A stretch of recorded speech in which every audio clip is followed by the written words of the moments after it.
Ya, Assalamualaikum warahmatullahi wabarakatuh. Di sini saya akan menjelaskan tentang analisis spasial, yang dimana di sini terdapat nama-nama kelompok ya. Kelompok tersebut ada Ruli Nur Irfan dengan NNP 15/2018-053, ada Fauzan Aditya Arifiansyah 15/2018-055, Muhammad Rauf 15/2018-057, dan Marsama Masin 15/2018-058. Ya, jadi di sini kita akan menjelaskan data spasial. Jadi apa itu analisis spasial? Jadi analisis spasial itu merupakan kumpulan dari teknik yang digunakan untuk melakukan pengolahan SIG atau SIG. Jadi hasil dari analisis data spasial sangat bergantung dari lokasi atau tempat di mana objek yang sedang dianalisis itu juga bisa diartikan sebagai teknik-teknik yang dapat digunakan untuk meneliti dan juga mengeksplorasi dari sudut pandang keuangan. Jadi semua teknik maupun pendekatan perhitungan secara matematis yang berhubung dengan data keuangan atau spasial dilakukan dengan menggunakan fungsi analisis spasial. Jadi maksudnya itu analisis spasial itu merupakan teknik atau proses yang melibatkan beberapa atau sejumlah fungsi perhitungan serta evaluasi logika. Jadi data spasial analisis spasial ini dapat dilakukan dalam rangka untuk memperoleh nilai tambah dan ekspresi serta informasi baru yang beraspek spasial. Jadi analisis spasial ini cukup luas untuk ruang lingkupnya. Jadi pada analisis spasial itu terdapat manfaatnya. Jadi manfaatnya itu adalah memilih, memetakan dan menganalisis data raster. Yang kedua, melaksanakan analisis data vektor atau data raster yang terintegrasi. Yang ketiga, mendapatkan informasi baru dari data yang sudah ada. Yang keempat, memilih informasi dari beberapa layar data. Dan selanjutnya, mengintegrasikan sumber daya raster dan data vektor. Nah, jadi di sini analisis spasial itu mempunyai beberapa dasar. Contohnya ada dasar overlay yang terbagi menjadi intersect, union, dan identity. Yang kedua ada scoring dan weighting. Ketiga ada buffer. Yang keempat ini ada analisis spasial lainnya, yang itu berupa erase, clip, merge, dan dissolve. Dan untuk analisis spasial selanjutnya itu ada seperti network analysis, terrain analysis, dan proximity analysis. Nah, jadi di sini saya NRP 15/2018-057 akan menjelaskan tentang analisis spasial dasar yang pertama. Yang pertama itu adalah overlay. Apa sih itu overlay? Nah, jadi overlay itu dapat menggabungkan beberapa unsur data menjadi unsur spasial yang baru dengan data yang lain. Jadi overlay itu dapat didefinisikan sebagai operasi spasial yang menggabungkan layar geografik yang berbeda untuk mendapatkan informasi yang baru. Nah, jadi di overlay ini terdapat itu beberapa pendefinisian. Jadi contohnya analisis union, intersect, dan identity. Nah, jadi overlay yang bertipe union ini menggabungkan fitur dari sebuah tema input dengan poligon dari tema overlay untuk menghasilkan output yang mengandung tingkatan atau kelas atribut. Maksudnya, jadi layer 2 ini, mengkomunikasikan unsur spasial baik milik layer 1 maupun layer 2. Jadi layer 1 dan layer 2 ini digabungkan untuk menghasilkan layer baru, yang dimana layer baru ini berdomain spasial yang luas. Jadi layer baru yang dihasilkan akan berisi atribut yang berasal dari kedua atribut tersebut. Nah, jadi pada saat inputan ini dan ini dimasukkan, maka hasil dari output dari union tersebut mereka semua akan masuk. Nah, itu seperti itu kalau union. Selanjutnya ada intersect, di mana intersect itu operasi overlay yang menggabungkan fitur yang berpotong, titik, garis, atau poligon yang hanya fitur yang saling tumpang tindih yang digabungkan dan direkam dalam output.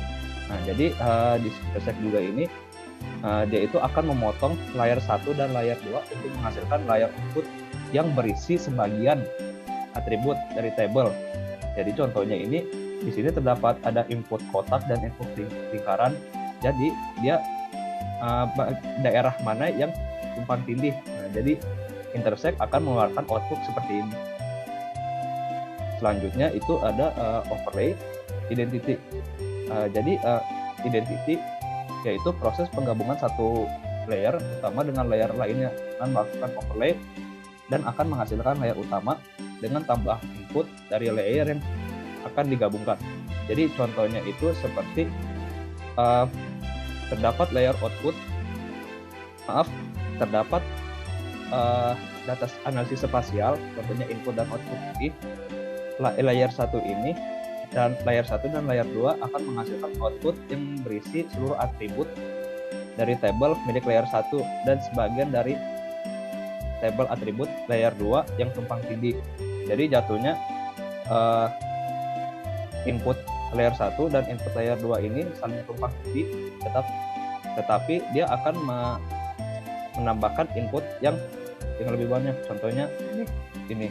Jadi outputnya itu ada sisa-sisa yang kebuang, contohnya ini bakal kebuang. Mungkin untuk penjelasan identity seperti itu.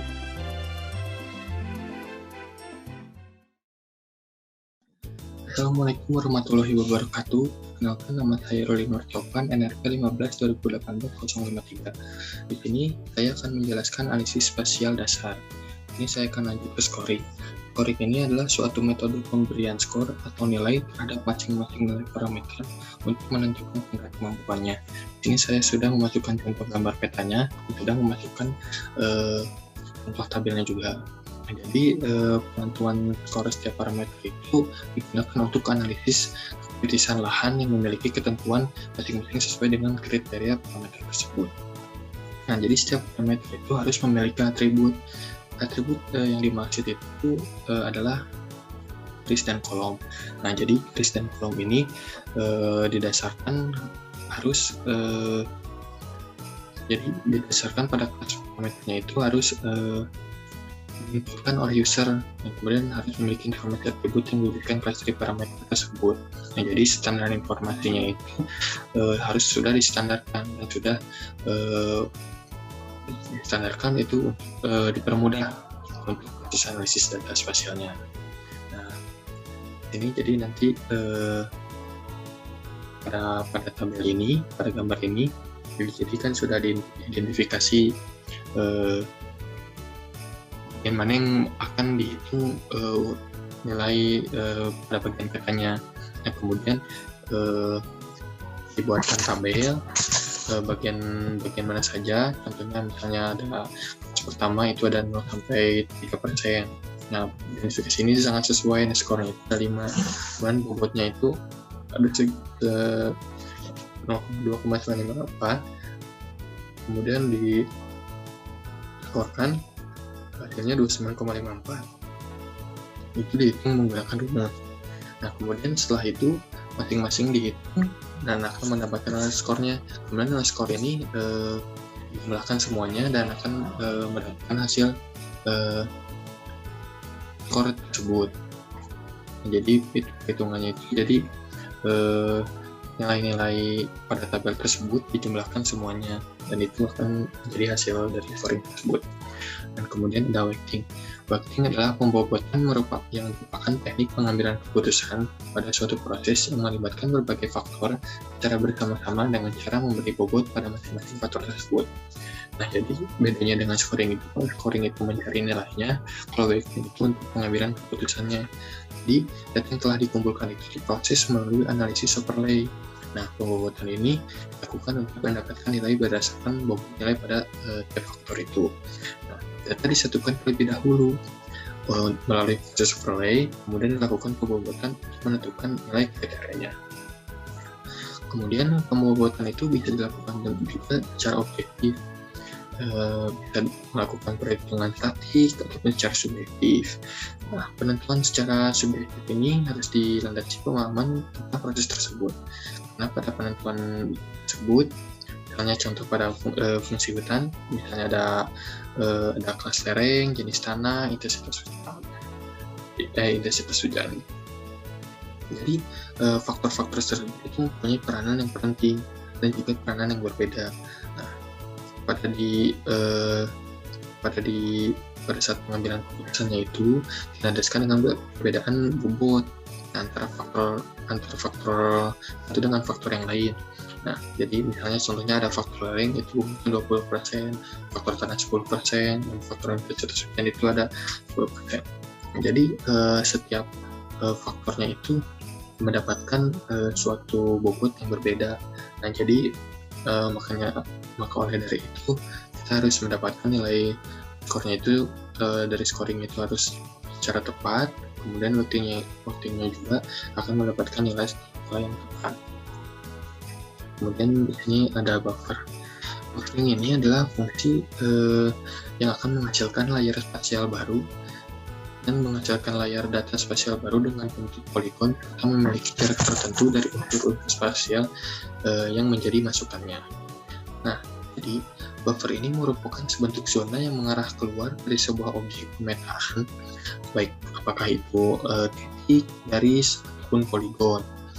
Dengan membuat buffer ini akan terbentuk suatu area yang melingkupi atau melindungi suatu objek spasial dalam peta dengan jarak tertentu. Di zona-zona yang terbentuk secara grafis ini digunakan untuk mengidentifikasi kedekatan spasial suatu objek peta terhadap objek-objek yang berada di sekitarnya. Nah, buffer ini yang terbentuk dari titik ini bisa menggambarkan kondisi yang mengenai cakupan atau jangkauan pelayanan dari sebuah fungsi di titik tersebut. Nah, sementara buffer yang terbentuk dari unsur garis dan poligon ini lebih banyak menggambarkan kondisi dampak dari fenomena yang terkandung dalam unsur peta tersebut. Nah, buffer juga bisa disebut menghasilkan layar spasial baru yang berbentuk poligon yang melingkupi suatu objek sebagai pusatnya, sehingga dapat memungkinkan seorang user untuk membuat suatu jangkauan atau batasan dari area tertentu. Nah, buffering ini dapat digunakan dalam menggambarkan zona ekonomi eksklusif. Nah, contohnya menentukan zona inti dan zona penyangga dalam suatu wilayah yang dengan demikian itu dikembangkan biasanya menjadi peta analitis menentukan kawasan. Nah, contohnya lagi bisa menentukan batas wilayah sesuai dengan karakter dari wilayah tersebut. Nah, kemudian nanti ini buffer itu juga bisa menginformasikan dampak banjir atau bisa menjadi informasi dari risiko banjirnya itu. Jadi nanti buzzer itu bisa menginformasikan dampak dari yang ada di wilayah peta tersebut. Peta yang diperlukan itu pada proses buffering itu adalah peta yang bisa digunakan seperti jadi peta jaringan jalan, jaringan sungai, peta jaringan lahan, dan lain-lain. Jadi kesimpulannya itu kalau buzzer itu adalah sistem informasi geografis yang dapat menjadi alat bantu untuk perencanaan wilayah dan kawasan dalam konteks mulai dari penentuan kebijakan hingga prediksi atau simulasi keputusan spasial. Dan menjadi penentu dari strategi pemasaran, buffer itu berguna untuk mengukur dan memprediksi berbagai fungsi infrastruktur dalam wilayah ataupun kawasan, apakah sudah mengkoordinir ataupun sudah mengintegrasikan dari fungsinya. Sekian dari presentasi saya. Mohon maaf apabila ada kesalahan kata. Wabillahi taufiq wal hidayah. Wassalamualaikum warahmatullahi wabarakatuh. Assalamualaikum warahmatullahi wabarakatuh. Nama saya Marsha Mahasin, NRP 15 2018 058. Di sini saya akan menjelaskan mengenai 4 buah teknik analisis spasial lainnya, yaitu erase, merge, clip, dan dissolve. Erase dalam GIS adalah proses analitis di mana fitur keluaran dibuat dengan menyalin bagian dari fitur masukan yang berada di luar batas fitur hapus. Dengan kata lain, data spasial dari lapisan masukan yang memotong lapisan harus dikeluarkan dari lapisan keluaran akhir. Contohnya seperti ini, ada inputannya, lalu erase fiturnya berupa poligon yang disimpan di bagian tengah-tengah input. Lalu outputnya sendiri akan kosong di tengah-tengahnya ini yang ditempel oleh poligon tadi. Terus yang kedua ada merge. Dalam GIS, merge adalah proses di mana fitur masukan dari berbagai sumber masukan digabungkan menjadi satu kelas fitur keluaran baru. Sumber data masukan dapat berupa titik, garis, atau kelas fitur poligon atau tabel. Contohnya seperti ini, Ada dua buah inputan yang dijadikan satu. Selanjutnya ada clip, yaitu menghamparkan poligon pada satu atau lebih fitur target dan mengekstrak dari fitur target hanya data fitur target yang terletak di dalam area saja yang digariskan oleh polygon clip. Contohnya seperti ini.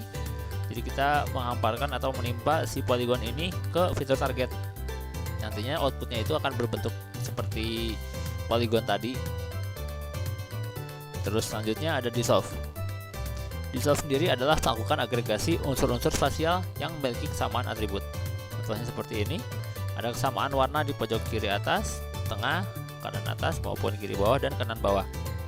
Nanti outputnya sendiri akan menjadi satu yang memiliki kesamaan atribut ini. Assalamualaikum warahmatullahi wabarakatuh. Perkenalkan, nama saya Fauzan Aditya Arifiansyah, NRP 15/2018-055. Di sini saya akan menjelaskan tentang analisis spesial lanjut.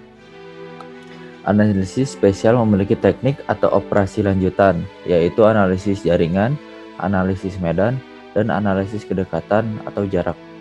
Teknik-teknik tersebut merupakan teknik lanjutan pada analisis spesial. Itu ada 3. Yang pertama ada network, yang kedua ada terrain, yang ketiga ada proximity. Network analysis adalah jaringan digunakan untuk menemukan jarak terpendek melalui segmen garis menurut panjang geometri garis. Model atau data dibuat dengan memberikan faktor scoring atau pembobot pada segmen garis.